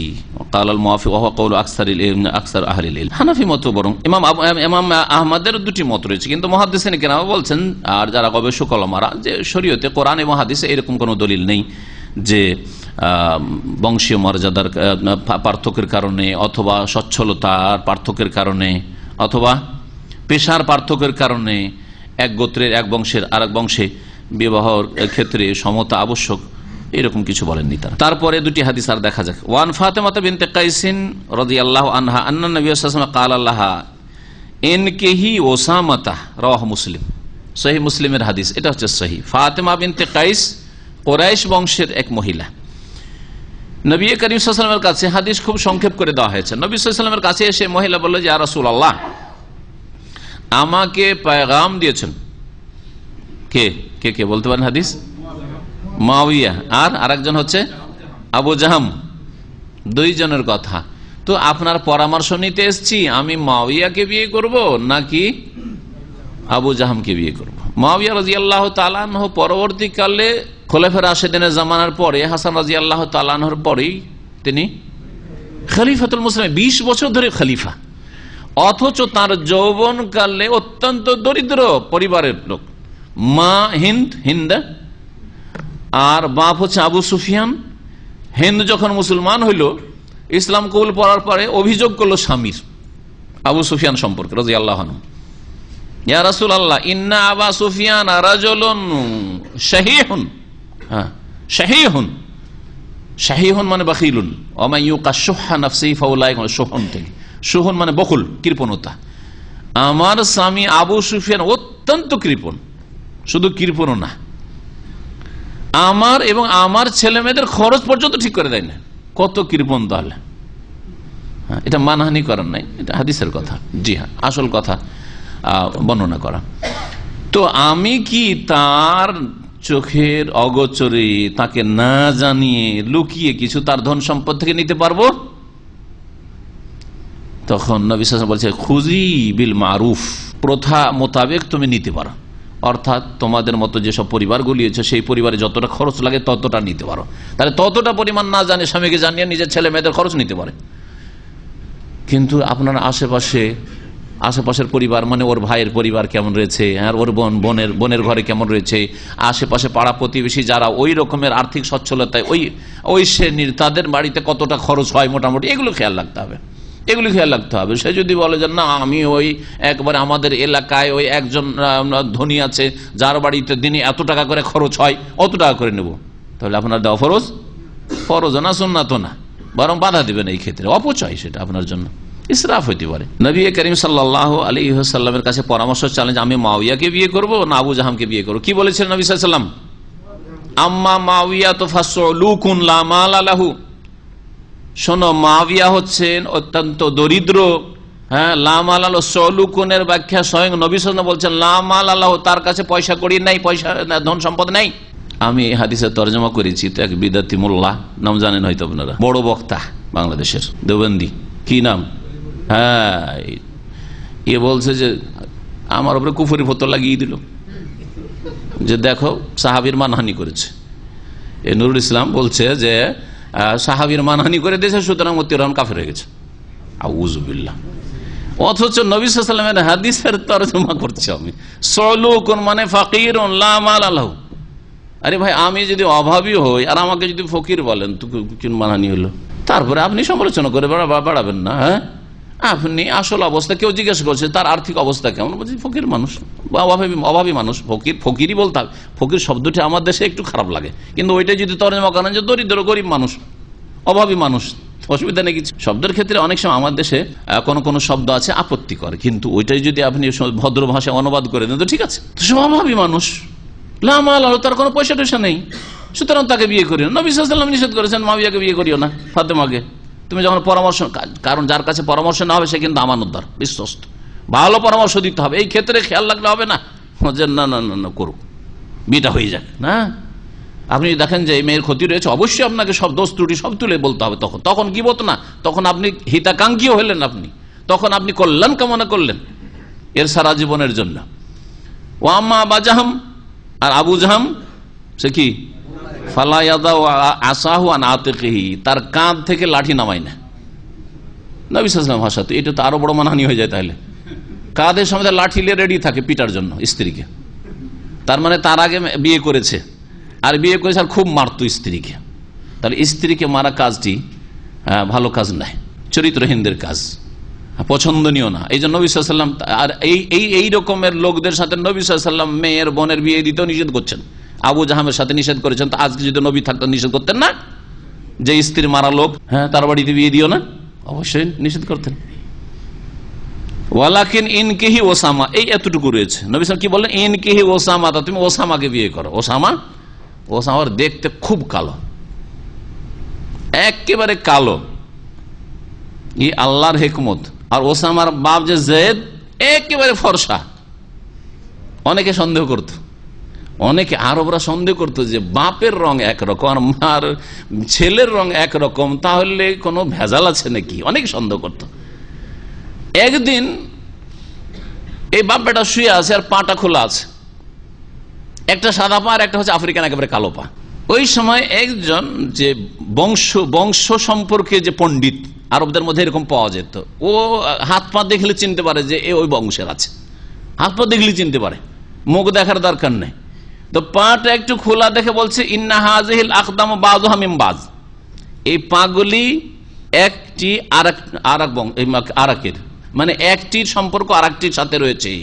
এই পাটি এই বংশেরই, অর্থাৎ এদের রক্তের সম্পর্ক রয়েছে, এই কথা বললেন। নবী সাল্লাল্লাহু আলাইহি ওয়াসাল্লাম অত্যন্ত খুশি হলেন। এটা শরীয়তের দলিল নয়, কিন্তু মুশরিকরা বা আরবরা, সাধারণ লোক এটাকে খুব বিশ্বাস করত। তো ওদের কথা দ্বারা কি হয়ে গেল, ওদের সংশয়ের নিরসন হয়ে গেল, যে সন্দেহ লোকেরা করত। এই জন্য নবী সাল্লাল্লাহু আলাইহি ওয়াসাল্লাম অত্যন্ত খুশি হয়েছিলেন এই কথায়। এখানে আর একটু সংক্ষেপ করা হয়েছে। ফাতেমা বিনতে কায়েস বলছেন যে নবী সাল্লাল্লাহু আলাইহি ওয়াসাল্লাম তোমাকে বললেন পরামর্শ বিয়ে করার জন্য, কিন্তু আমি খুব দ্বিধাগ্রস্ত থাকলাম, এত কালো লোককে বিয়ে করব, এত কালো লোককে বিয়ে করব। কিন্তু চিন্তা করলাম আবার নবী সাল্লাল্লাহু আলাইহি ওয়াসাল্লাম পরামর্শ দিয়েছেন, তার কথা অমান্য করব, বিয়ে করেই ফেললাম। শেষে দ্বিধা দ্বন্দ্ব করতে করতে বিয়ে করে ফেললাম। তাতে আল্লাহ পাক আমার জন্য বড়ই কল্যাণ রেখেছিলেন, এই কথা তিনি বলছেন।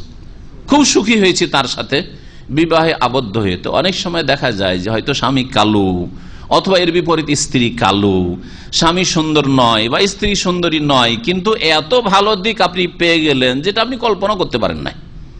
হয়তো সুন্দরী স্ত্রী দিয়ে ওই নিয়ামত পেতেন না আপনি, হয়তো, বা সুন্দর স্বামী দিয়ে আপনি একবার স্মার্ট স্বামী দিয়ে আপনি ওই সুখ শান্তিটা পেতেন না, অশান্তিতে জীবনটা কাটতো। সেই জন্য বাহ্যিক শুধু রূপ, চেহারা আর রং এসব কোনো গুরুত্ব রাখেন না। আসল ভিতরের গুণটাই হচ্ছে বড় গুরুত্বপূর্ণ, সেটা হচ্ছে ঈমান আর আখলাক, দ্বীন। এবং এই হাদিস কেন নিয়ে আসা হয়েছে, এই হাদিসে কিন্তু স্পষ্ট নেই কফু সমতার সাথে কি সম্পর্ক আছে। ওসামা গোলামের ছেলে, গোলাম বংশের, আর ফাতেমা বিনতে কায়েস কুরাইশ বংশের নবী সাল্লাল্লাহু আলাইহি ওয়াসাল্লাম কুরাইশ বংশের মেয়েকে, হ্যাঁ, পুরুষের ক্ষেত্রে সমতা হইতে হবে, পুরুষ যাতে করে উপরে না উঠতে যায়, তো উপরেই তো উঠেছে, কুরাইশ বংশের মেয়েকে বিয়ে করেছে। তাহলে বোঝা গেল যে ফোকাহাদের এইসব কথা এগুলি মুসলিমদের বা মানুষের কল্যাণের ক্ষেত্রে লক্ষ্য রাখা যেতে পারে, কিন্তু শরীয়তের হুকুম হিসাবে লক্ষ্য রাখার কোনো দলিল নেই। ওয়ান আবি হুরায়রা রাদিয়াল্লাহু আনহু আন্না নবী সাল্লাল্লাহু আলাইহি ওয়াসাল্লাম ক্বালা ইয়া বানি বায়াদাতা আনকিহু আবা হিন্দিন ওয়া ওয়ানকিহু ইলাইহি ওয়া কানা হাজ্জামান রাওয়াহু আবু দাউদ ওয়াল হাকিম বিসানাদিন জাইয়্যিদ। দ্বিতীয় আরেকটি সহিহ হাদিস দেখেন, বা হাসান হাদিসটি আমলযোগ্য।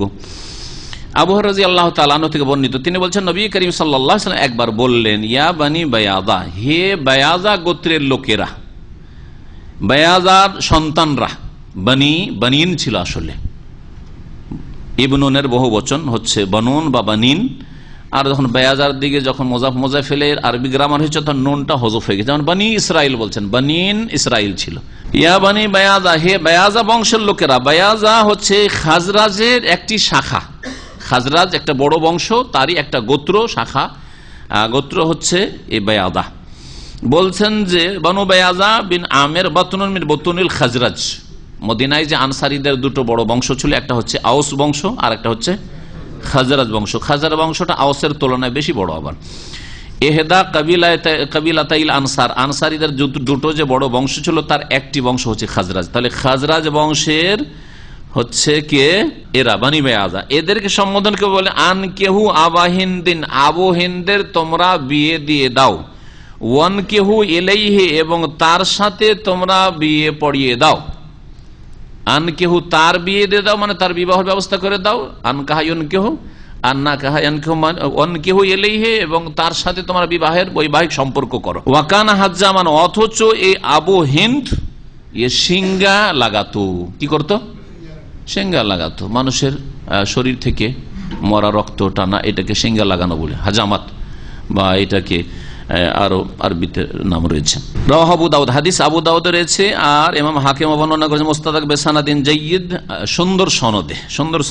ভাষ্যকার আল্লামা শেখ বাসসাম রাহিমাহুল্লাহ, মক্কাতুল মুকাররমার কাজী, তিনি বলছেন যে আল হাদিস হাসানুন, হাদিস হচ্ছে হাসান। এই হাদিসকে হাসান আল্লামা হাফিজ ইবনে হাজার রাহমাতুল্লাহ বুলুগুল মারামের লেখক, তার একটি তাখরিজের কিতাব রয়েছে তালখিসুল হাবিব, তাতেও তিনি হাসান বলেছেন। ইমাম হাকিম সহিহ বলেছেন, ইমাম যাহাবী সমর্থন করেছেন যে হাদিস সহিহ হাসান। আনসারি বংশ, খাজরাজ বংশ সম্ভ্রান্ত বংশ না, আনসারি বংশ।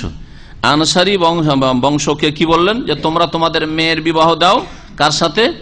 আবু হিন্দের সাথে। অথচ আবু হিন্দ কে ছিল?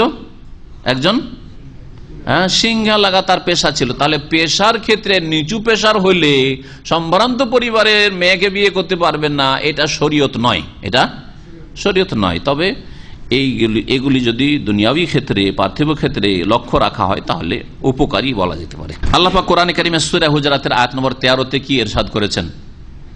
ইয়া আইয়ুহান নাস ইন্না খালাকনাকুম মিন যাকারিন ওয়া উনসা ওয়া জাআলনাকুম শুউবান ওয়া কাবাইলা লিতাআরাফু ইন্না আকরামাকুম ইনদাল্লাহি আতকাকুম। ইয়া আইয়ুহান নাস, হে মানব সকল, সমস্ত মানুষকে, আদম সন্তানকে আল্লাহ সম্বোধন করে বলছেন, ইন্না খালাকনাকুম মিন যাকারিন ওয়া উনসা, নিঃসন্দেহে আমি তোমাদেরকে সৃষ্টি করেছি এক পুরুষ আর এক নারী থেকে, অর্থাৎ আদম এবং হাওয়া আলাইহিস সালাম থেকে। এই দুইজন তোমাদের বাপ মা প্রথম হচ্ছেন আদম এবং হাওয়া, সকল মানুষের বাপ মা আদম হাওয়া। ওয়াজআলনাকুম শুউবান ওয়া কাবাইল, এবং তোমাদেরকে বহু বংশ এবং গোত্রে বা জাতি, সাব এর বহু বচন সৌব, জাতি, বহু জাতি এবং বংশে আমি বিভক্ত করে দিয়েছি। কত বংশের পরিচয় লাভ হয়েছে, আর কত যে জাতি পয়দা হয়েছে, আফ্রিকান, ইউরোপিয়ান, আর অস্ট্রেলিয়ান, আর আরবিয়ান, এশিয়ান, ইত্যাদি ইত্যাদি, আর কত জাতি। এগুলো হচ্ছে সৌব। আর কাবাইল মানে একই ভাষাভাষীর মধ্যে বা একই অঞ্চলের একই বর্ণের ক্ষেত্রে কিন্তু বংশ আলাদা আলাদা, বংশ আলাদা আলাদা। এটা করেছেন আল্লাহ পাক রব্বুল আলামিন। এটাও আল্লাহর সৃষ্টি। কিসের জন্য? লেতাফাখারু, গৌরব প্রকাশের জন্য। লেতাফাজালু, একে অপরের উপর শ্রেষ্ঠত্ব লাভের জন্য এই কথা বলেছেন, উপরে উঠার জন্য, সম্মান হাসিলের জন্য। মানে যদি তোমরা সম্ভ্রান্ত বংশ পয়দা হইতে পারো তাহলে সম্মানিত হয়ে গেলে, এই কথা বলেনি লে তারাফু, যাতে করে তোমরা একে অপরকে চিনতে পারো, পরিচিতির জন্য। তাহলে এটা হচ্ছে পরিচিতি, যে এ হচ্ছে আমার বাংলা ভাষী, এ হচ্ছে উর্দু ভাষী, এ হচ্ছে কেরালা ভাষী, এ হচ্ছে নেপালি, এ হচ্ছে অমোঘ, এ হচ্ছে আরবি ইত্যাদি। এই পরিচিতি শুধু, কোনো পার্থক্য নেই। লেতারাফু, বিভিন্ন জাতি এবং বংশে আল্লাহ যে বিভক্ত করেছেন একমাত্র পরিচিতির জন্য, ফখরের জন্য নয়, গৌরবের জন্য নয়, আর তাফাজল মানে শ্রেষ্ঠত্ব লাভের জন্য না, না কোনো শ্রেষ্ঠত্ব নেই। ইন্না আকরামাকুম ইনদাল্লাহি আতকাকুম, নিঃসন্দেহে তোমাদের মধ্যে সর্বাধিক সম্মানিত ওই ব্যক্তি যে যত বেশি তোমাদের মধ্যে আল্লাহ ভীরু, যত বেশি গুনাহমুক্ত। আতকা, যে যত বেশি আল্লাহর অসন্তুষ্টির কথা থাকে, যে যত বেশি সতর্ক সাবধান, সতর্কতার জীবন যাপন করে, আল্লাহকে অসন্তুষ্ট করার কাজে যায় না, কথায় যায় না, আল্লাহর সীমানা লঙ্ঘন করে না, না শিরকে আছে, না বেদাতে আছে, ধর্মের নামে পাপে আছে, না ফরজ অজবের ঘাটতিতে আছে, না হারাম নাজাইজে আছে, না আকিদার ক্ষেত্রে কোনো বিভ্রান্তিতে আছে, না এবাদতের ক্ষেত্রে ভুল এবাদতে আছে, না আখলাক চরিত্রের ক্ষেত্রে কোনো দুর্বলতা আছে, বা কোনো পাপে আছে, বা কোনো মানুষের হক নষ্ট করছে, তাহলে এ হচ্ছে আতকা, অধিক আল্লাহ ভীরু এবং অধিক সতর্ক সাবধান, সে হচ্ছে বেশি শ্রেষ্ঠ। রাসূলুল্লাহ সাল্লাল্লাহু আলাইহি ওয়াসাল্লাম এই ক্ষেত্রে সবচেয়ে বেশি আতকা, সবচেয়ে বেশি আতকা, এই জন্য সবচেয়ে বেশি শ্রেষ্ঠত্ব আল্লাহ পাক তাকে দিয়েছেন। এমনিতে কুরাইশ বংশ সম্পর্কে, ইব্রাহিম আলাইহিস সালামের বংশধর সম্পর্কে নবী কারীম সাল্লাল্লাহু আলাইহি ওয়াসাল্লাম হাদিস রয়েছে, বংশের দিক থেকেও নবী কারীম সাল্লাল্লাহু আলাইহি ওয়াসাল্লামের শ্রেষ্ঠত্ব হাসিল আছে। এই জন্য ইমাম ইবনে তাইমিয়া রাহমাতুল্লাহ আলাইহি তার কথাটি উল্লেখ করেন, তিনি বলেছেন যে এমনিতে আরবদের শ্রেষ্ঠত্ব অনারবে রয়েছে, কিন্তু তার সাথে ঈমান আমল হইতে হবে। ঈমান আর সৎকর্ম যদি না থাকে তাহলে আরব হওয়াটা কোনো ফজিলত রাখে না।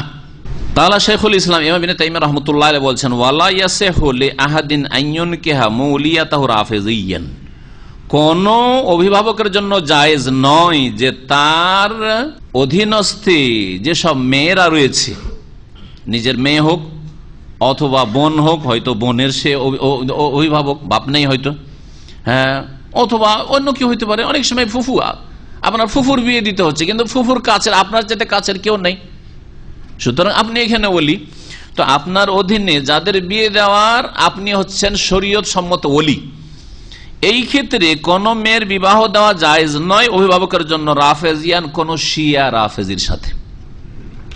ইমাম ইবনে তাইমিয়া রাহমাতুল্লাহ আলাইহি বলেছেন, ওয়ালা মাইয়াতরুকু সালাতা, এবং এমন ব্যক্তির সাথেও বিয়ে দেওয়া জায়েজ নয় যে ব্যক্তি নামাজ ছাড়ে, নামাজ পড়ে না 5 ওয়াক্ত, মাঝে মাঝে পড়ে, মাঝে মাঝে পড়েন না, 4 ওয়াক্ত পড়ে, 3 ওয়াক্ত পড়ে, বেনামাজি আধা নামাজের সাথেও বিয়ে দেওয়া জায়েজ নয়।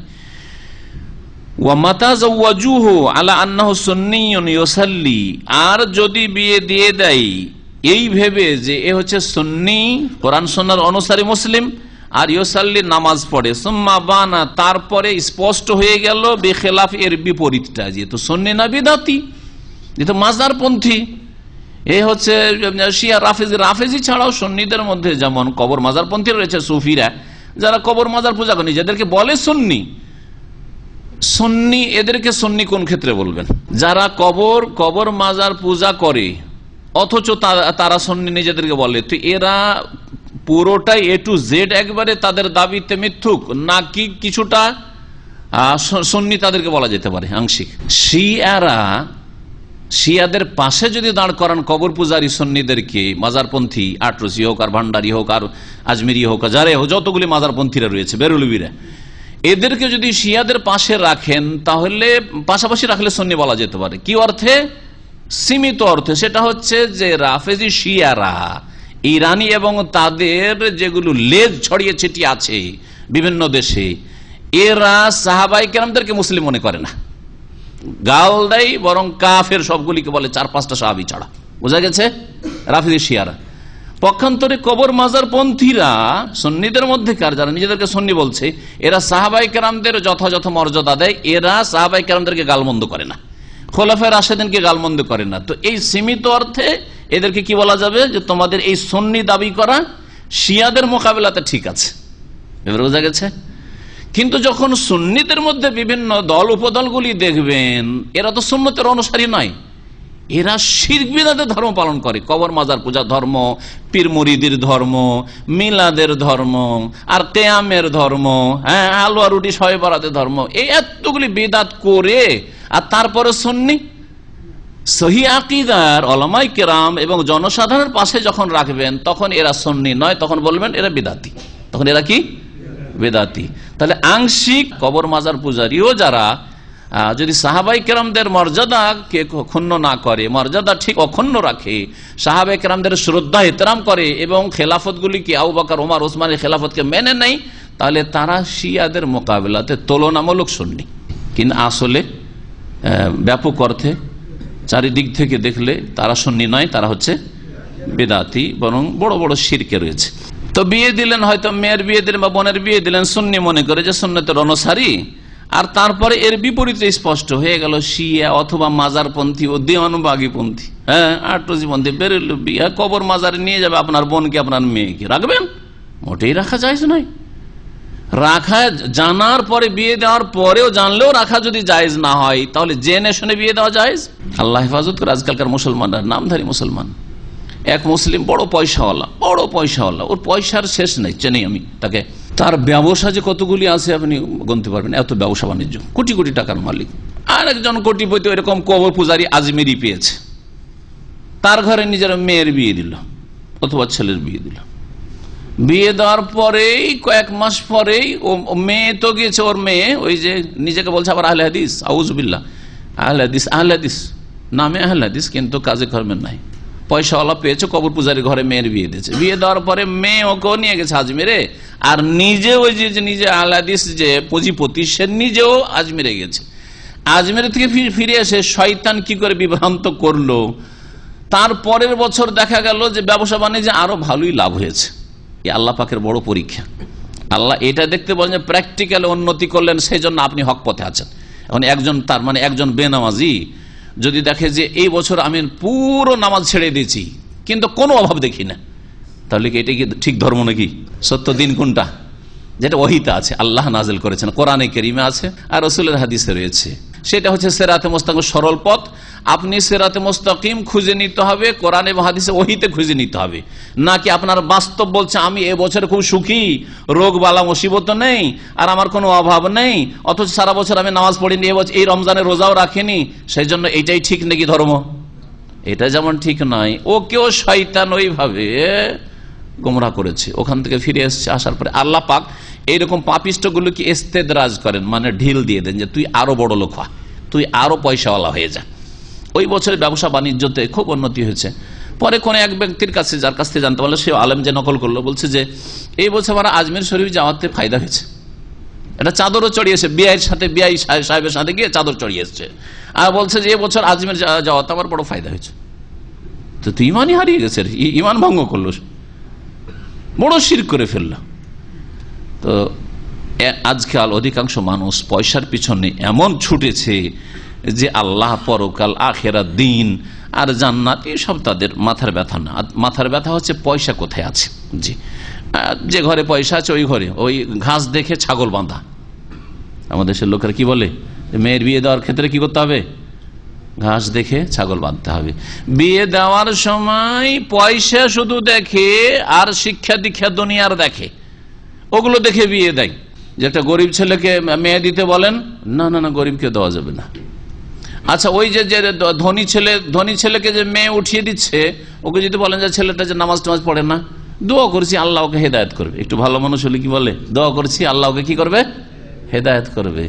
তো হেদায়েতের দোয়াটা করতে বলেন একটা গরিব ছেলেকে, আর সে ছেলে চরিত্রবান, দিনদার, আল্লাহ ভীরু, তাকে মেয়েটা দিয়ে আল্লাহ তুমি আমার মেয়েটাকে অভাবমুক্ত করে দাও, জামাইটাকে অভাবমুক্ত, এই দোয়াটা করতে পারতেন না কেন?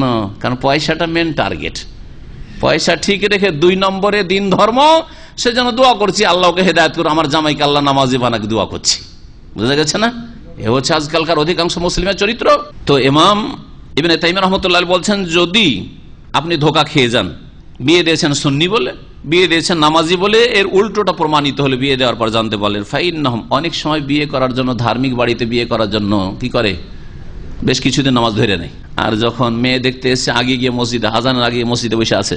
যদি এইরকম হয় যে না আমি তো ধোঁকা খেয়ে গেছি, ছেলেকে তো নামাজি মনে করছিলাম, ছেলেকে তো সহি আকীদার মনে করছিলাম, ইয়ে তো শিরক বিদআতের ধর্ম পালন করে, ফাইন্নাহুম ইয়াফসিখুনা বা ইয়াফসাখুনা নিকাহু, তাহলে এই বিবাহকে বিচ্ছেদ করে নেবে, বিবাহ বিচ্ছেদ করে। আল্লাহ পাক রব্বুল আলামিন যেন আমাদেরকে কোরআন এবং হাদিস বুঝার তৌফিক দান করেন এবং সেই অনুযায়ী চলার তৌফিক দান করেন।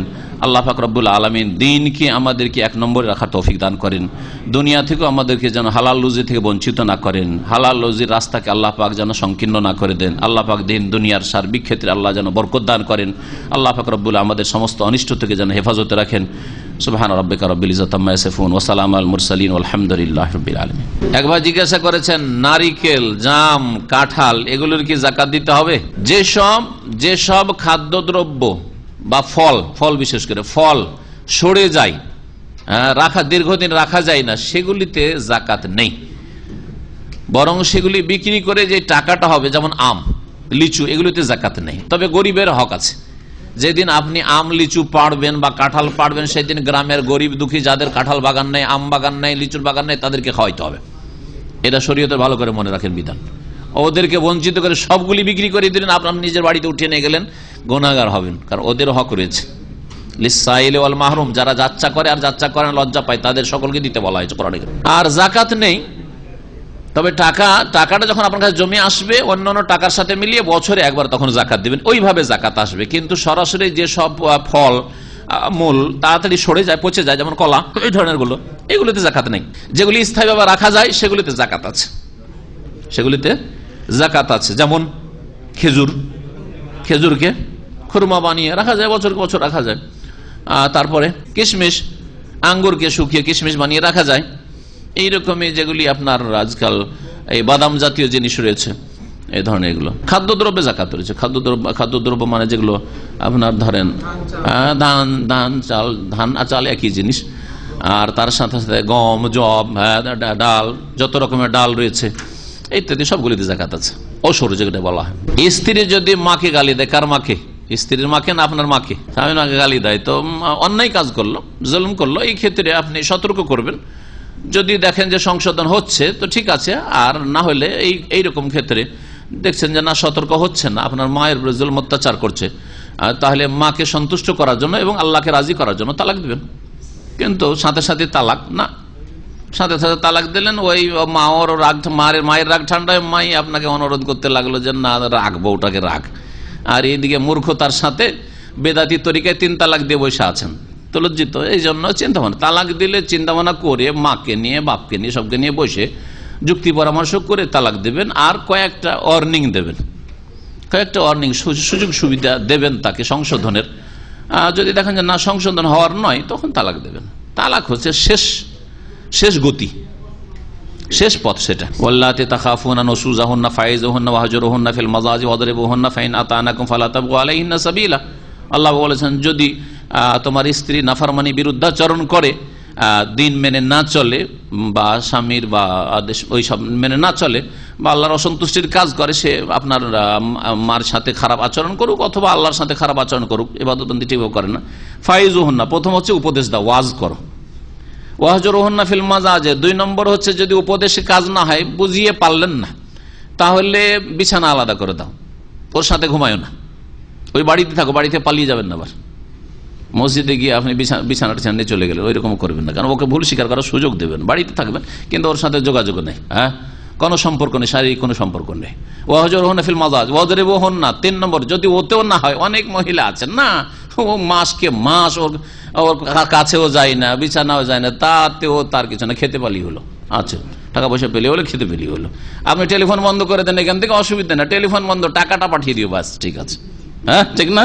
ও টাকা নিয়ে আমোদ ভর্তি করছে ওইদিকে, তাহলে ওতেও সংশোধন হচ্ছে না। তখন আল্লাহ বলছেন ওয়াদরিবুহুন্না, মার দিতে পারো, কিন্তু এমন মার, এটা 3 নম্বরে, কিন্তু আল্লাহ প্রথমখানি মায়ের আবার বলেননি।